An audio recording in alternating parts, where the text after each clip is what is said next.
Hello বন্ধুরা, ঈদ মোবারক। আসলে যে পাগলিকে আমি ঈদের আগে গোসল করে নতুন কাপড় পরে দিয়েছিলাম, সকালবেলা আমি লাচ্চা দিয়ে গেছি, খাইছে। এখন দুপুরের টাইম, আমার কেউ খোঁজ করতেছে না। আমি গাড়িতে করে ভাত নিয়ে আসলাম, মাংস আমি খাইছি, ওনার জন্য নিয়ে এসেছি। চলুন আপনার সঙ্গেই থাকুন। দর্শক, আপনারা নিজেরাই দেখেন, এখানে তিনি বসে আছে, লোকজন দেখতেছে, অথচ কোনো ব্যক্তি একজন বাড়ালো না।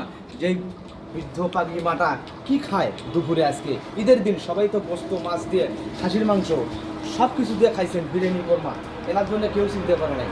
আমি সাধারণ একটা মানুষ, আমি বিরিয়ানিও নিয়েছি, সাদা ভাতও নিয়েছি, আমি যা খাইছি তার জন্য নিয়ে এসেছি। ইনশাল্লাহ আপনারা পানি কই, পানি পানি পানির বোতল খাদ্য খাদ্য খাদ্য খাদ্য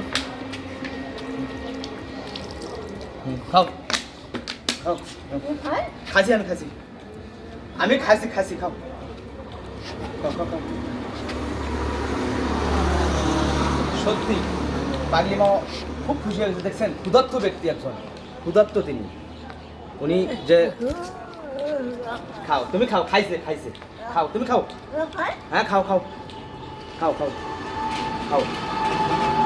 আমরা সবাই এনাদের পাশে দাঁড়াই। আসলেই এরকম লোক যারা রাস্তায় থাকে, তার বাপ কেটা, মাও কেটা, তার ভাই কেটা, বোন কেটা, আসলে আমরা কিন্তু কিছু জানি না।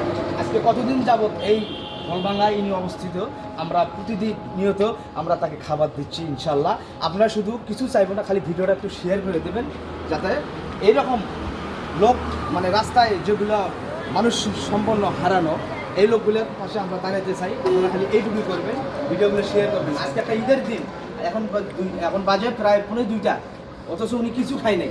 আমি সকালবেলা ওনাকে খাওয়াইছি, শুধু লাচ্চা দিয়ে গেছি। ঈদের দিন আমরা যেটা খাই তাকে দিয়েছি, এখন দিলাম গরুর মাংস এবং বিরিয়ানি এবং সাদা ভাত দিয়েছি। খাও।